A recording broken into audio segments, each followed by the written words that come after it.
नमस्कार दोस्तों, आप सभी का हार्दिक स्वागत है, हार्दिक अभिनंदन है भाई। सभी विद्यार्थी जुड़ जाइए और क्लास को अधिक से अधिक शेयर कर दीजिए भाई सभी विद्यार्थी। Arjun Ram good morning sir ji, good morning. Feku Kumar Radhe Radhe sir, बिल्कुल Radhe Radhe. Pinki Rani good morning sir ji, good morning. Ranu बोला good morning sir ji, good morning. Rohan Meena good morning sir, good morning भाई। Ritika good morning sir, good morning. Rajkumar good morning sir, good morning. Renu वाला 28 Feb science day, हाँ बिल्कुल आज science day है, विज्ञान दिवस है। Chandrakala good morning sir ji, good morning भाई। जितने विद्यार्थी जुड़े हुए हैं सभी विद्यार्थी जो है क्लास को अधिक से अधिक शेयर कर दीजिए। हाँ बिल्कुल शेयर कर दीजिए। आज की जो क्लास होगी, जो मुगल बादशाह अकबर है उसके ऊपर आज की क्लास होने वाली है। Manu good morning sir, good morning भाई। तो आज की जो क्लास होगी वो भारतीय इतिहास की क्लास है। मुगल बादशाह जो अकबर है उनसे संबंधित अपने बातें करने वाले हैं भाई। Chandu Meena good morning sir, good morning भाई।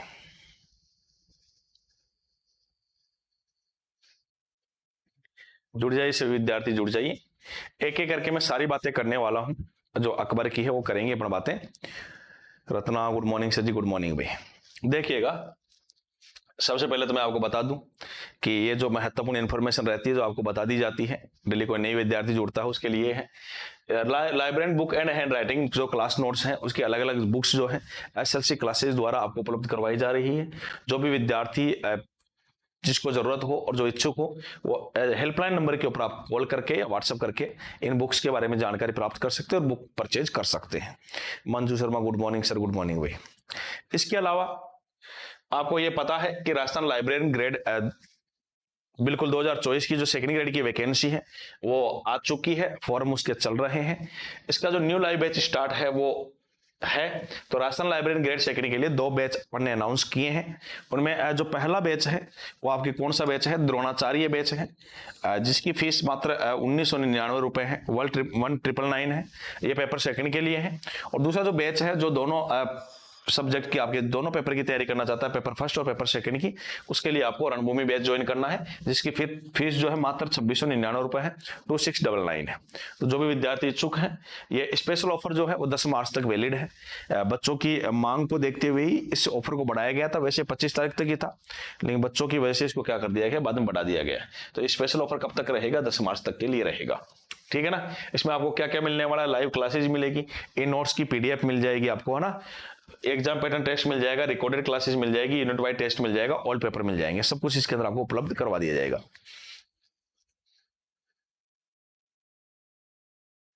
सुरेंद्र सिंह राठौड़ गुड मॉर्निंग भाई। राम सहाय मीणा क्या लिख रहे हो, गुड मॉर्निंग जी, गुड मॉर्निंग भाई।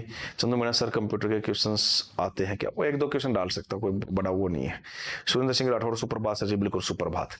तो सभी विद्यार्थी जुड़ चुके हो, क्लास में अकबर की स्टार्ट करने वाला हूं और अकबर की बेसिक बातें अपन करने वाले हैं। एक एक बातों को अपने को समझते हुए चलना है। देखिएगा, सबसे पहले बात कर लेते हैं अकबर की।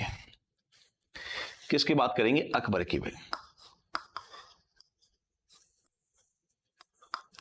अकबर का जो कार्यकाल रहता है 1556 से लेके 1605 ईस्वी तक अकबर का क्या रहेगा, कार्यकाल रहेगा। अकबर का जो कार्यकाल रहता है 1556 से लेके 1605 ईस्वी तक इनका क्या रहता है, कार्यकाल रहता है। इनके बारे में बेसिक बातें अपन पढ़ रहे हैं, उनको अपने को पढ़ना है, ध्यान समझिएगा। अकबर का जो जन्म है 15 अक्टूबर 1542 में कहां पे होता है, अमरकोट। कहां पे होता है, अमरकोट है में राणा वीरसाल के घर, राणा वीरसाल के घर हिंदू परिवार में।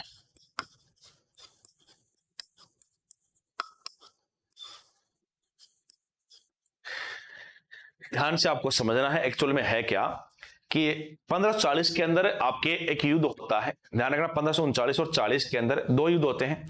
1539 के अंदर जो युद्ध होता है वो इंपॉर्टेंट युद्ध था। 1539 के अंदर चौसा का युद्ध था, जो हुमायूं जो है शेरशाह सूरी से लड़ता है। और 1540 के अंदर कन्नौजिया बिलग्राम का युद्ध होता है। 1540 में क्या होता है, कन्नौजिया बिलग्राम का युद्ध होता है। और जो कन्नौजिया बिलग्राम का युद्ध होता है उसके अंदर जो शेरशाह सूरी थे वो निर्णायक रूप से क्या हो जाते हैं, विजयी रहते हैं, निर्णायक रूप से विजयी रहते हैं। और शेरशाह सूरी भारत के क्या बन जाते हैं, शासक बन जाते हैं, सूर्यवंश की स्थापना कर देते हैं। हुमायूं जो था वो निर्वासन काल में चला गया। हुमायूं जो है, हुमायूं से उसका राज्य छिन गया, हुमायूं निर्वासन काल में चला गया था। और हुमायूं जो है फिर अमरकोट में राणा वीरसाल के घर क्या लेता है, शरण लेता है। और अमरकोट में जब राणा वीरसाल के घर उसने शरण ली थी तो वहां पे शरण लेके, ध्यान समझना, अमरकोट में कहां पे ले रहा है, राणा वीरसाल के घर शरण ले रहा है। वहीं पे इनके फिर जो है पुत्र की इनको क्या होती है, प्राप्ति होती है। वहीं पे इनको पुत्र की क्या हो जाती है, प्राप्ति हो जाती है भाई, ठीक है। और जो पुत्र होता है वो होता है अकबर। वो कौन होता है, अकबर, ध्यान रखिए। हाँ बिल्कुल, जो अकबर है, अकबर के पिता, इनके पिता का नाम क्या है, हुमायूं। इनकी जो माता है हमीदा बानो बेगम। इनकी माता का नाम क्या है, हमीदा बानो बेगम। तो जन्म 15 अक्टूबर 1542 को अमरकोट में राणा वीरसाल के घर हिंदू परिवार में इनका क्या होता है, जन्म होता है। ध्यान रखिएगा, इनके पिता का नाम क्या है, हुमायूं है, माता का नाम इनका क्या है, हमीदा बानो बेगम है। इसके बाद में आपको ध्यान रखिएगा, अकबर की मैं आपके बात कर रहा हूं। अकबर बहुत महत्वपूर्ण शासक है। अकबर की अपने को एक एक डिटेल अपने को ध्यान में रखनी है। अकबर की बिल्कुल सारी डिटेल आपको ध्यान में होनी चाहिए। ध्यान रखिएगा, अकबर बचपन में कुछ समय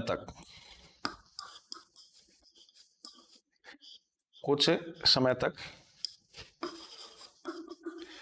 अस्करी, जो हुमायूं के भाई थे, अस्करी के संरक्षण में रहा लगभग 3 वर्ष। लगभग 3 वर्ष तक अस्करी के संरक्षण में रहता है। लगभग 3 वर्ष तक किसके संरक्षण में रहता है, अस्करी के संरक्षण में रहता है। जो अकबर है, इनके बचपन का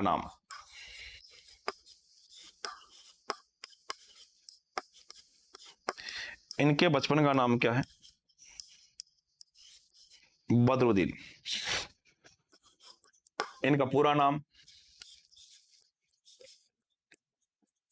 जलालुद्दीन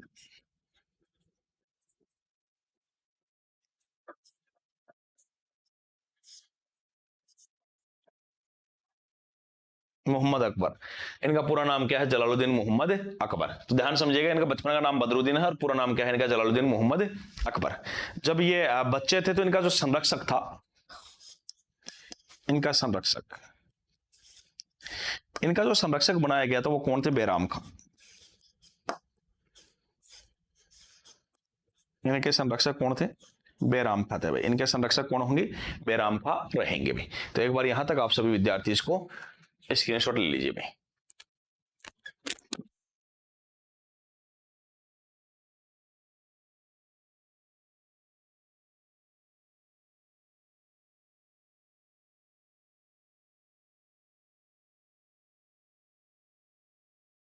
स्क्रीनशॉट ले लिया होगा। जितने सारे विद्यार्थी जुड़े हुए हैं सभी एक बार विद्यार्थी जो है क्लास को लाइक कर दीजिए और शेयर कर दीजिए भाई। ममता वर्मा राधे राधे, सचिक राधे राधे। चंद्रकला सर से 3rd ग्रेड और 2nd ग्रेड दोनों क्लासेस ली है। 3rd ग्रेड की क्लास कब लगती है, एक बार ये जो है ना आप मैसेज करके सर से वहां से आप इन्फॉर्मेशन जो है प्राप्त कर सकते हैं। Vinod Kumar good morning sir ji, good morning. Komal Sharma good morning sir ji, good morning भाई। सभी विद्यार्थियों को सुप्रभात, good morning. Mohini Sharma sir, ये ही वो ही अकबर है क्या, जोधा अकबर। देखो मैं आपको पहले तो इन्फॉर्म कर दूं, बिल्कुल आप जो धारावाहिकों में देखते हो ये वही जोधा अकबर है ना, लेकिन एक्चुअल में जो जोधा है वो जोधा नहीं थी। मैं आपको आगे बताने वाला हूं उसके बारे में ना, तो आप थोड़ा सा धैर्य बनाए रखें। एक्चुअल में उसका नाम हरकाबाई है, जोधा नहीं है, ये बात आपको ध्यान में रखनी है। उसकी मैं आपके साथ में चर्चा करने वाला हूं, लेकिन पहले आप थोड़ा सा धैर्य पेशेंस बनाए रखें उसके लिए ना। Sumitra Chaudhary good morning sir, good morning. तो अब आप आगे जो है मैं आपके साथ में चर्चा करने वाला हूं, आगे क्या होता है उसको आपको समझना है। देखिएगा आगे क्या होगा। अकबर की बात कर रहे हैं, देख, अकबर की बात कर रहे हैं, हुआ क्या, उस कंसेप्ट को आपको समझना है। सर ऐप पर और पीडीएफ डलवा दो। हाँ, ऐप पर पीडीएफ मिल जाएगी, जैसे जैसे रेडी हो रही है ऐप के ऊपर डाली जा रही है पीडीएफ, है ना, आप उसके लिए निश्चिंत रहिए। Avadh Kumar good morning sir ji, Ram Ram. बिल्कुल गुड मॉर्निंग, सुप्रभात, जय श्री राम। आप सभी विद्यार्थी जुड़ चुके हैं और ज्यादा से ज्यादा आप क्लास को शेयर किया करें, ज्यादा से ज्यादा लाइक किया करें, सभी विद्यार्थियों को क्लास का जो है लाभ मिलना चाहिए। तो मैं आपको अकबर की आगे बातें कर रहा हूं। अकबर बहुत ही इंपॉर्टेंट शासक है, क्वेश्चन बनने के पूरे पूरे चांसेस रहते हैं यहाँ से, और मैं आपको पूरा डिटेल से अकबर करवाने वाला हूँ और बहुत शानदार तरीके से अपना अकबर पढ़ने वाले हैं। ठीक है, आप केवल जुड़े रहने का सहयोग करें, बाकी पढ़ाने का काम हमारा है। हम पढ़ा रहे हैं, बहुत अच्छे से पढ़ा रहे हैं, आपको बहुत अच्छे से पढ़ाने का प्रयास करते हैं टीचर्स। तो आप केवल जुड़े और खुद को मेहनत करनी है ना, खुद को आपको दम लगा के, पूरा जोर लगा के मेहनत करनी है, ताकि सफलता जो है आपके कदम चूमे। आपको जो है, जो आपने सपना ले रखा है अपने माँ बाप का, उसको पूरा करना है, तो उसके लिए आपको मेहनत करनी है और आपको रेगुलर है ना जुड़ना है। तो मैं आपको बात कर रहा हूं अकबर की, और अकबर की अब आगे मैं बात करूंगा, उससे पहले थोड़ा सा मैं बैक जाके थोड़ा सा आपको बताता हूं। देखिएगा हुआ क्या, हुआ क्या उस कंसेप्ट के ऊपर मैं आता हूं। 1540 में 1540 में एक युद्ध हुआ था, एक युद्ध हुआ जिसका नाम है कन्नौज या बिलग्राम का युद्ध। कन्नौज या बिलग्राम का युद्ध, ये आपके यूपी में होता है, उत्तर प्रदेश में होता है। ये कहां पे होता है? उत्तर प्रदेश में होता है। और इस युद्ध में क्या हुआ था, जो आपके ध्यान रखिएगा, ये युद्ध जो होता है हुमायूं वर्सेस शेरशाह सूरी के मध्य ये युद्ध हुआ था। शेरशाह सूरी के मध्य ये युद्ध हुआ था, और इस युद्ध में शेरशाह सूरी क्या हो गया था? जीत गया था सब। शेरशाह सूरी जीत गया था, और जो हुमायूं था निर्णायक रूप से पराजित हुआ। निर्णायक रूप से पराजित हुआ। इस युद्ध में निर्णायक रूप से क्या हो गया था? पराजित हुआ। हुमायूं जो है निर्णायक रूप से क्या हो जाते हैं? पराजित हो जाते हैं। भाई रेणु बाला सर जी, चौसा का युद्ध कौन सा है? चौसा का युद्ध 1539 में होता है ना, 1539 के अंदर होता है। चौसा का युद्ध 1539 में होता है, ठीक है। और 1539 में जो चौसा का युद्ध होगा उसमें भी कौन जीतता है? उसमें भी ध्यान रखिएगा, जीतने वाला तो कौन है? शेरशाह सूरी ही है, लेकिन उसमें निर्णायक रूप से हुमायूं पराजित नहीं होते हैं ना, निर्णायक रूप से उसमें पराजित नहीं हुए थे। ठीक है, DLS library search, good morning sir ji, good morning Rohan. ठीक है, डीएलएस ठीक हो गया। मोहम्मद लादेन शुभ भारती यूनिवर्सिटी की मेरिट से बिलस किया है, क्या ये वैद्य है? ये आप जो इन्फॉर्मेशन है, आप जो है ना भाई, जिस भी यूनिवर्सिटी से आपने किया, ये आप जो संस्थान के नंबर है, जो एसएलसी क्लासेस के नंबर है, उन पे कॉल करके आप ये इन्फॉर्मेशन प्राप्त कर सकते हैं। ठीक है, अब मैं आपको बता रहा हूं निर्णायक रूप से पराजित हो गया।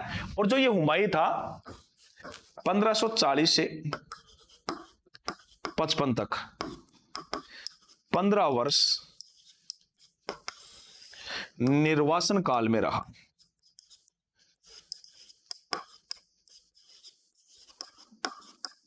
ध्यान रखिएगा, 1540 से लेके 55 तक 15 वर्ष ये क्या रहता है? निर्वासन काल में रहता है। अब 15 वर्ष निर्वासन काल में रहा, ये पटवार के अंदर पूछ लिया था अभी क्वेश्चन कि भारत का ऐसा कौन सा शासक था जो 15 वर्ष तक निर्वासन काल में रहा था? 15 वर्ष तक निर्वासन काल में रहा है, वो शासक कौन था? हुमायूं था। हुमायूं जो है 15 वर्ष तक निर्वासन काल में रहता है, क्योंकि 1540 से लेकर 55 तक है जो सूर्यवंश है वो राज करता है। कौन सा राजवंश राज करता है? सूर्यवंश राज करता है। फिर 1555 में क्या हुआ? 1555 के अंदर दो युद्ध लड़े गए, एक तो सरहिंद का युद्ध और एक मच्छीवाड़ा का युद्ध। सरहिंद का युद्ध लड़ा गया और एक मच्छीवाड़ा का युद्ध लड़ा गया। ये दोनों युद्ध जो थे वो हुमायूं जीत जाता है। कौन जीत जाता है? हुमायूं जीत जाता है, और हुमायूं फिर से शासक बनता है। हुमायूं फिर से शासक बना कब? 1555 से लेकर 56 तक। हुमायूं के दो कार्यकाल हैं।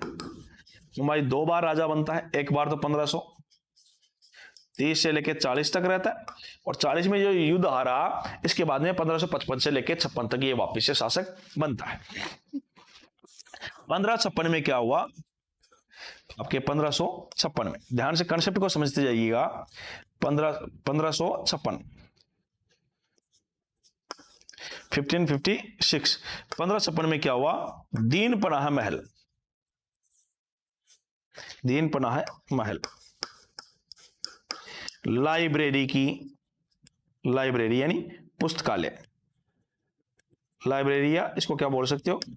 पुस्तकालय की सीढ़ियों से, पुस्तकालय की सीढ़ियों से गिरकर मृत्यु हो गई। ध्यान समझिएगा। हुमायूं जो है 1556 में जो दीन पनाह महल है, उनकी जो लाइब्रेरी जो थी वहां पे पुस्तकालय थी, ये आपको पता होना चाहिए। हुमायूं जो था वो अफीम का आदी था, अंधविश्वासी आदमी था। और हुमायूं जो था पढ़ाकू था, तो ये लाइब्रेरी में रहता था, पुस्तकें पढ़ा करता था। तो जब ये लाइब्रेरी से उतर रहा था तो जो सीढ़ियां हैं उनसे गिरकर क्या हो गई थी, इसकी मृत्यु हो गई थी। तो ये हुमायूं की यहाँ पे 1556 में क्या हो जाती है, मृत्यु हो जाती है। अब बात यह थी कि जब हुमायूं की मृत्यु हुई, तो हुमायूं की मृत्यु की सूचना को कुछ समय तक तो छुपा के रखा गया था। लेकिन हाँ बिल्कुल हुमायूं की क्या हो जाती है, यहाँ पे मृत्यु हो जाती है। कई बार पूछा गया क्वेश्चन है हुमायूं की मृत्यु जो है वो कहां से हुई थी, तो दिन पनाह महल में लाइब्रेरी यानी पुस्तकालय की सीढ़ियों से गिरकर हो गई थी। एक इतिहासकार है लेनपुल, उनका कथन भी आता है हुमायूं के लिए तो कि हुमायूं का शाब्दिक अर्थ होता है भाग्यशाली। लेनपुल क्या कहते हैं कि हुमायूं का शाब्दिक अर्थ होता है भाग्यशाली, लेकिन हुमायूं जो था इतना दुर्भाग्यशाली व्यक्ति था कि जिंदगी भर ठोकरें खाता रहा और ठोकर खाकर ही इसकी क्या हो गई, मृत्यु हो गई। तो इतिहासकार लेनपुल इसके लिए कथन बोलते हैं कि हुमायूं का शाब्दिक अर्थ तो क्या है, भाग्यशाली, लेकिन हुमायूं इतना दुर्भाग्यशाली व्यक्ति था कि जिंदगी भर क्या रहा, ठोकरें खाता रहा। क्योंकि 15 साल तो निर्वासन काल में रहा है, 15 साल तो निर्वासन काल में रहा है, तो जिंदगी भर ठोकरें खाता रहा, ठोकर खाकर इसकी क्या हो गई, मृत्यु हो गई। ये इतिहासकार लेनपुल का क्या आता है, हुमायूं के लिए कथन आता है। और जैसे ही इसकी मृत्यु हुई तो उसके बाद में आगे क्या होगा वो मैं आपको अभी बताने वाला हूं। एक बार इसका यहां तक स्क्रीनशॉट ले लीजिए।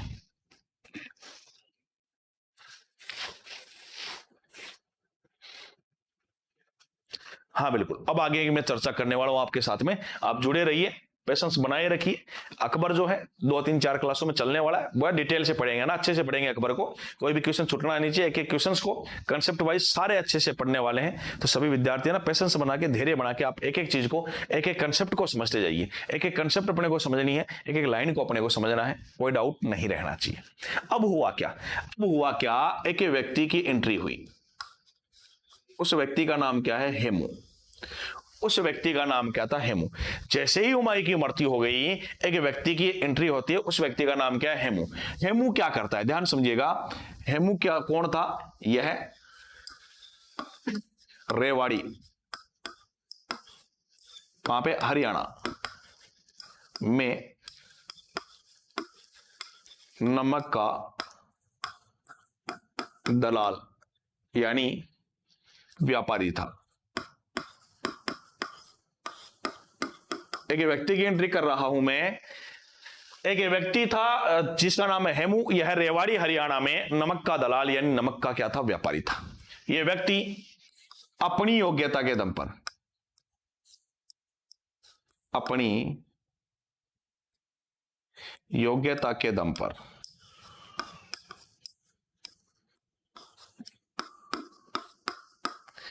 आदिल शाह सूर का सेनापति बना।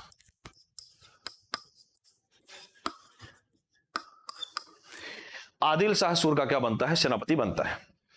वर्ल्ड हिस्ट्री के भी क्वेश्चन आएंगे कैसे, नहीं आएंगे ना। अनुराग हो गया आपका क्वेश्चन का आंसर। अब मनु, निर्वासन क्या होता है सर? निर्वासन का मतलब आपसे आपका राज्य छिन गया, आप भटकते फिर रहे हो, निर्वासन हो गया आपका, वहां से राज्य छूट चुका है, आप निर्वासन काल के अंदर है। तो मतलब क्या होता है, आपका राज्य छूट चुका है, राज्य छूटने के बाद में आप घूम रहे हो, भटक रहे हो इधर उधर अपने राज्य की लालसा के अंदर, राज्य पाने के लिए। तो जब वापस से मिलेगा तब तो 15 साल तक वो भटकता रहा इधर उधर, उसका जो राज्य है उसे छीन लिया गया। ठीक है, तो हेमू की मैं बात कर रहा हूं, यह रेवाड़ी हरियाणा में नमक का दलाल यानी व्यापारी था। यह जो व्यक्ति है अपनी योग्यता के दम पर आदिल शाह सूर का क्या बनता है, सेनापति बनता है। और जैसे ही किसकी, आपके हुमायूं की मृत्यु हुई, इसने स्वयं को यानी हेमू ने स्वयं को भारत का बादशाह घोषित कर दिया और स्वयं को विक्रमादित्य की उपाधि से नवाज दिया। स्वयं को भारत का बादशाह घोषित कर दिया और खुद को विक्रमादित्य की उपाधि से क्या कर दिया, नवाज दिया साहब। और विक्रमादित्य की जब ये उपाधि धारण कर लेता है तो ये 14वां अंतिम हिंदू सम्राट था जिसने विक्रमादित्य की उपाधि धारण की। तो ध्यान समझिएगा, हेमू जो है, हेमू की मैं बात कर रहा हूं, इसने हुमायूं की मृत्यु के पश्चात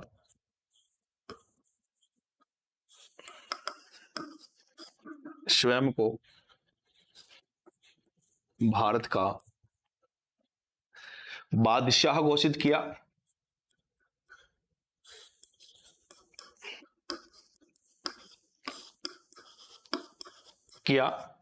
तथा विक्रमादित्य की उपाधि धारण की। ध्यान रखना, विक्रमादित्य, ये जो विक्रमादित्य की नाम आया है, विक्रमादित्य की उपाधि धारण करने वाला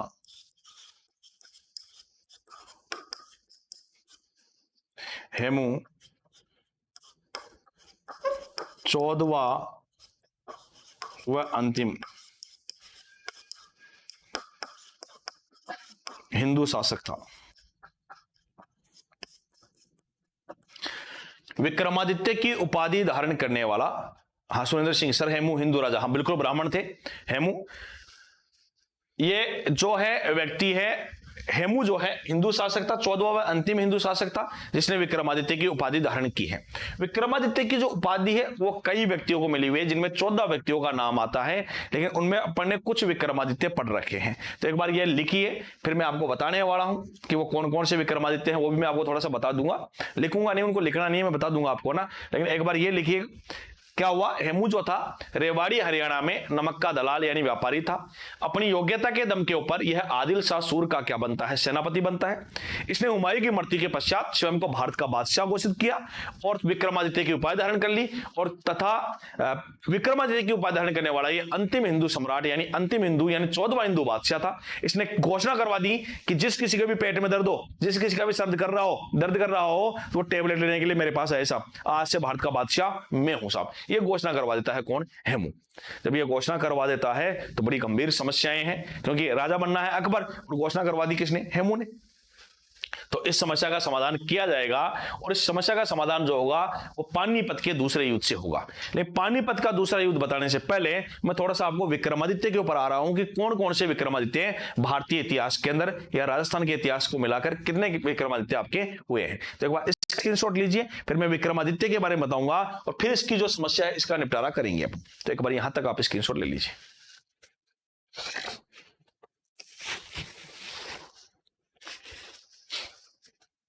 देखो भाई, विक्रमादित्य की मैं बात कर लेता हूं। एक विक्रमादित्य तो आपने पढ़ा होगा दोस्तों, एक विक्रमादित्य की तो मैं बात कर लेता हूं।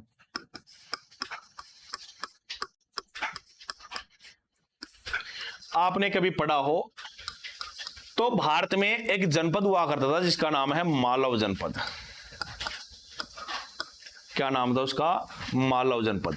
और मालव जनपद में उस समय शासक थे विक्रमादित्य।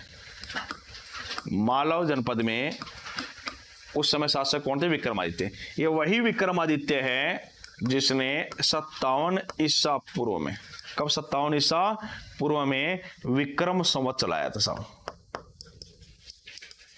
क्या चलाया था, विक्रम संवत। ये विक्रम संवत चलाने वाले हैं, क्या चलाया था भाई, विक्रम संवत, जो कि भारत का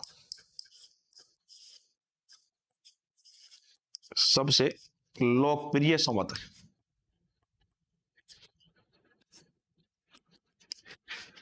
भारत का क्या है, सबसे लोकप्रिय संवत है।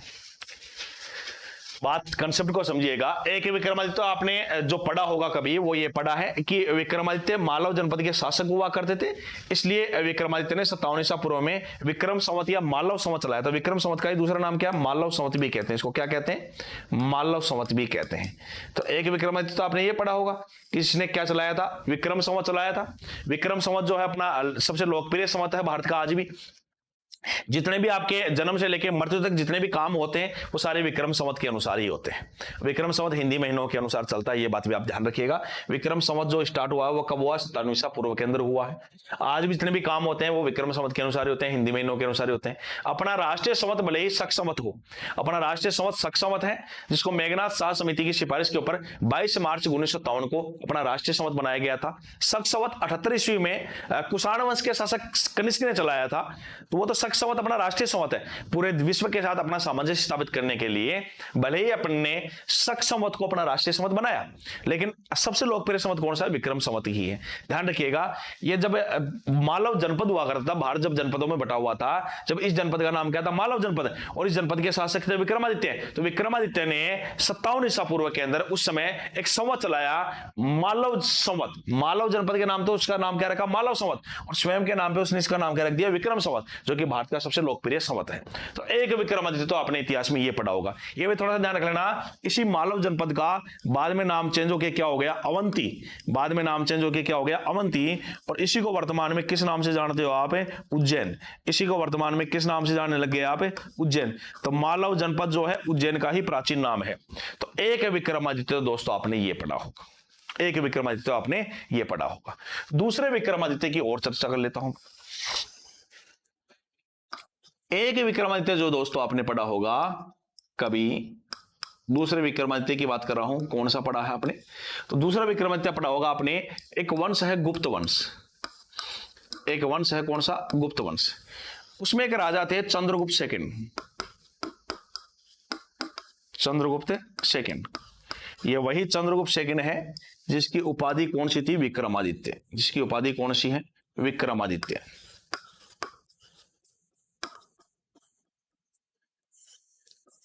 तो गुरुजी ये कौन सा चंद्रगुप्त सेकंड है? ये वही चंद्रगुप्त सेकंड है जिसके काल में, ये वही चंद्रगुप्त सेकंड है जिसके काल में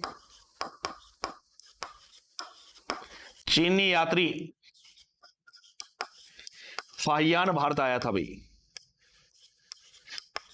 फाहियान भारत आया, ये वही व्यक्ति है भाई। आपने कभी सुना होगा दिल्ली में महरौली लोहे स्तंभ का निर्माण करवाया।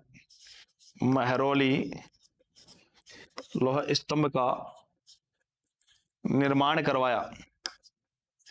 ध्यान रखिएगा, ये वही चंद्रगुप्त सेकंड है जिसने भारत में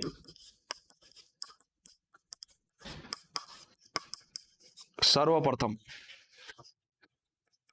नवरत्न रखने की परंपरा शुरू की। ये नवरत्न आपने कभी नाम सुने होंगे, जैसे कालिदास है, वराह मिहिर है, धन्वंतरी है, बेताल भट्ट है। पहले नाटक चलता था ना बेताल भट्ट, विक्रम बेताल, एक नाटक चला था विक्रम बेताल। तो वो विक्रम तो यही चंद्रगुप्त सेकंड थे और बेताल वो यही थे। तो ये एक दूसरा आपके कौन है? विक्रमादित्य है। एक विक्रमादित्य और बताने वाला हूं आपको मैं, एक बार यहां तक आप इसको स्क्रीनशॉट ले लीजिए। मैं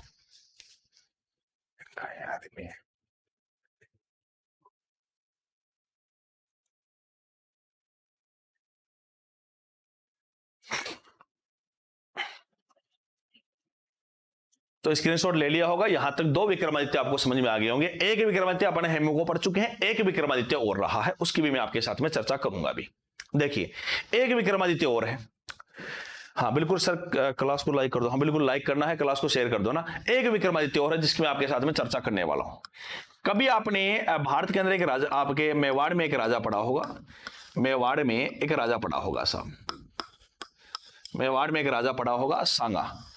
सांगा के कुछ पुत्र थे, सांगा के कुछ पुत्र थे। एक तो था भोजराज, एक तो कौन था? भोजराज। ये तो वही है मीराबाई का पति, मीराबाई का पति। और एक पढ़ा होगा आपने रतन सिंह सेकिन, इनके जो पुत्र थे रतन सिंह सेकिन। एक पढ़ा होगा दोस्तों आपने विक्रमादित्य।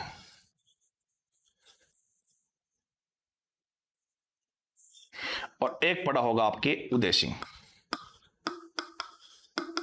तो आपने इतिहास में एक विक्रमादित्य ये पढ़ा होगा। मैं थोड़ा सा इसके बारे में वैसे बता देता हूं। ये वही विक्रमादित्य है जिसके समय गुजरात के बहादुर शाह ने 1534-35 के अंदर यहां पे आक्रमण किया था। उस आक्रमण के दौरान विक्रमादित्य की जो माता थी कर्मावती, उन्होंने हुमायूं को क्या भेजी थी? राखी भेजी थी। हुमायूं जो है उस समय पर सैनिक सहायता नहीं कर सका था, इस वजह से प्रतापगढ़ के रावत बाग सिंह ने केसरिया किया था, मां कर्मावती ने जौहर किया था। युद्ध कौन जीत गया था? बहादुर शाह जीत गया था। लेकिन बहादुर शाह के गुजरात के ऊपर फिर हुमायूं ने अटैक कर दिया था और गुजरात बहादुर शाह से क्या कर लिया गया था? छीन लिया गया था। तो एक विक्रमादित्य ये वो है जिसकी बाद में बनवीर ने, जो उड़ना राजकुमार का दासी पुत्र था, उसने इसकी क्या कर दी थी? बाद में हत्या कर दी थी। और आपको यह भी पता होगा, और बाद में ये उदय सिंह जी की भी क्या करना चाहता है? हत्या करना चाहता है। इसलिए उदय सिंह जी के लालन पालन की जो जिम्मेदारी ली थी वो पन्ना धाय ने ली थी, जो उनकी धाय मां थी, जो गुज्जर जाति की महिला थी। ये वही पन्ना धाय है जिसने अपने पुत्र चंदन का बलिदान देकर उदय सिंह जी की क्या की थी? रक्षा की थी। इसलिए पन्ना धाय को मेवाड़ की रक्षिका कहते हैं। ये वही पन्ना धाय है जिसने उदय सिंह को कुंभलगढ़ दुर्ग में आशा देवपुरा के पास क्या दिलाई थी? शरण दिलाई थी साहब। तो ये वही आपके पन्नादा है। चार आपके विक्रमादित्य मैंने आपको पढ़ाए हैं। पहला विक्रमादित्य तो कौन है? आपके पढ़ चुके हो आप, हेमू वाला है, जो आपको मैंने बताया है। एक विक्रमादित्य विक्रम संवत चलाने वाला है। एक विक्रमादित्य दरबारी नवरत्न खड़े वाला चंद्रगुप्त सेकंड है, और पन्नादा है, बिल्कुल हाँ। और एक विक्रमादित्य ये आपके मेवाड़ वाला है। तो इसको भी एक बार आप लिख लीजिए। अब मैं जो आगे की आपकी बातें हैं उसके ऊपर चर्चा करूंगा। एक बार यहां तक आप इसको लिखिए। तो स्क्रीनशॉट लिया होगा आपने। अब मैं वापस बैक आ जाता हूं उसी बात के ऊपर। देखिएगा, मैंने आपको बताया कि जो हेमू है यह रेवाड़ी हरियाणा में नमक का दलाल था, ठीक है, व्यापारी था। अपनी योग्यता के दम के ऊपर यह आदिल शाह सुर का सेनापति बनता है। इसने हुमायूं की मृत्यु के पश्चात स्वयं को भारत का बादशाह घोषित कर दिया और स्वयं को विक्रमादित्य की उपाधि से नवाज दिया। और विक्रमादित्य की उपाधि धारण करने वाला यह भारत का अंतिम हिंदू सम्राट या 14वां हिंदू सम्राट था। जब इस बात का पता अकबर के संरक्षक बैराम खां को चलता है, तो बैराम खां अकबर से कहते हैं कि भाई चल, जो एक समस्या है, पेट में दर्द हो रहा है, पेट का दर्द मिटवा के आते हैं। तो वो यहां पे आते हैं किसके पास में? हेमू के पास में। कहां पे आते हैं? हेमू के पास में। और हेमू के पास में आके एक युद्ध कर लेते हैं। एक युद्ध हो जाता है 5 नवंबर 1556 को। एक युद्ध होगा दोस्तों जिसका नाम क्या है? पानीपत का द्वितीय युद्ध। कहां पे होता है?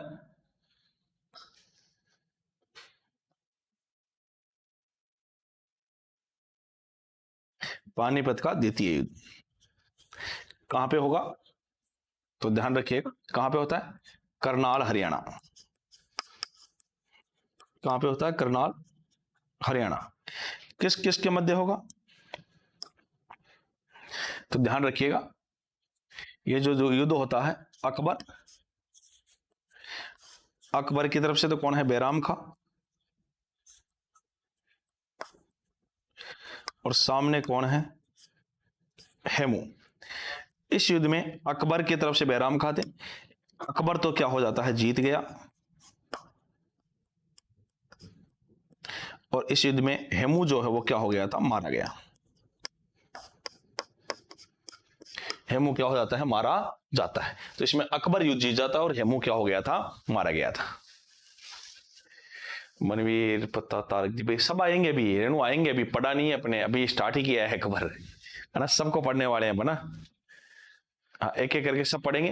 तो ये आपको समझ में आ गया होगा। हेमू जो है यह रेवाड़ी हरियाणा में नमक का दलाल था। यह अपनी योग्यता के दम पर आदिल शाह सूर का सेनापति बनता है, स्वयं को बादशाह घोषित करता है, विक्रमादित्य की उपाधि नवाजता है। 14वां अंतिम हिंदू सम्राट होता है जिसने विक्रमादित्य की उपाधि धारण की है। इस वजह से फिर 5 नवंबर 1556 को पानीपत का क्या हो जाता है? दूसरा युद्ध हो जाता है। यह युद्ध अकबर की तरफ से बैराम खान है और सामने कौन था? हेमू। ये लड़ते हैं। इस युद्ध के अंदर अकबर क्या हो जाता है? जीत जाता है। हेमू क्या हो जाता है? मारा जाता है। तो एक बार यहां तक आप इसका स्क्रीनशॉट ले लीजिए।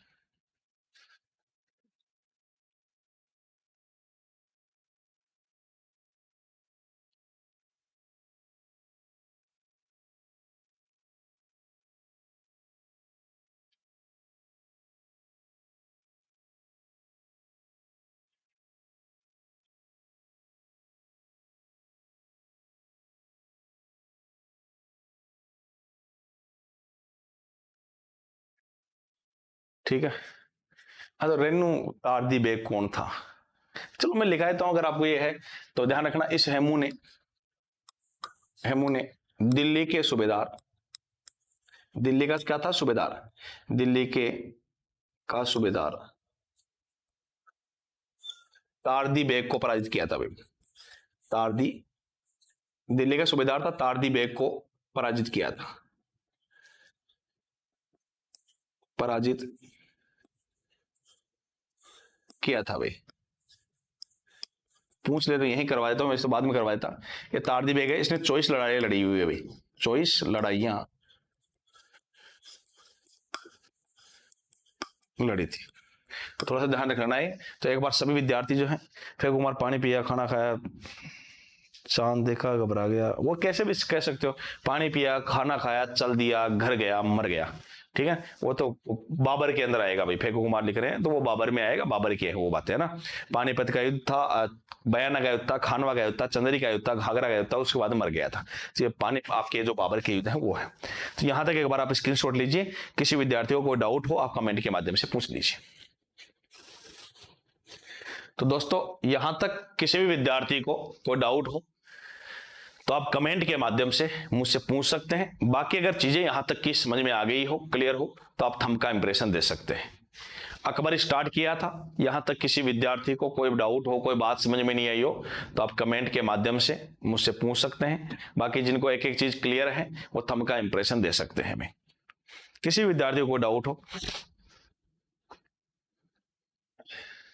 हाँ बिल्कुल कमेंट के माध्यम से पूछ सकते हैं। कोई भी समस्या हो, कोई बात समझ में नहीं आई हो, तो आप मुझसे पूछ सकते हैं। मनु ठीक है, रेणु बोला ओके, थैंक्स सर जी, ओके। तो किसी विद्यार्थी को कोई बात समझ में नहीं आई हो दोस्तों, तो आप पूछ सकते हैं, बेझिझक, कहीं घबराने की आवश्यकता नहीं है। और समझ में नहीं आया है तो पूछ सकते हैं, और समझ में आ गया तो आप थंब का इंप्रेशन दे रहे हैं और दे भी सकते हैं आगे। रेणु वाला ओके ठीक है, रेणु वाला नाइस सेशन से धन्यवाद। Arjun Ram nice class sir, धन्यवाद। Vinod Kumar okay, Fenku no doubt sir, ठीक है। तो मेरे हिसाब से सभी के ये चीजें क्लियर है। अगली जो क्लास होगी वो अकबर की ही पढ़ने वाले हैं, अकबर को आगे डिटेल से अपन और अध्ययन करने वाले हैं। तो नेक्स्ट क्लास के अंदर मैं आपके साथ में मुलाकात करूंगा अकबर के ही पार्ट सेकंड के साथ में। तब तक के लिए धन्यवाद। जय हिंद, जय भारत।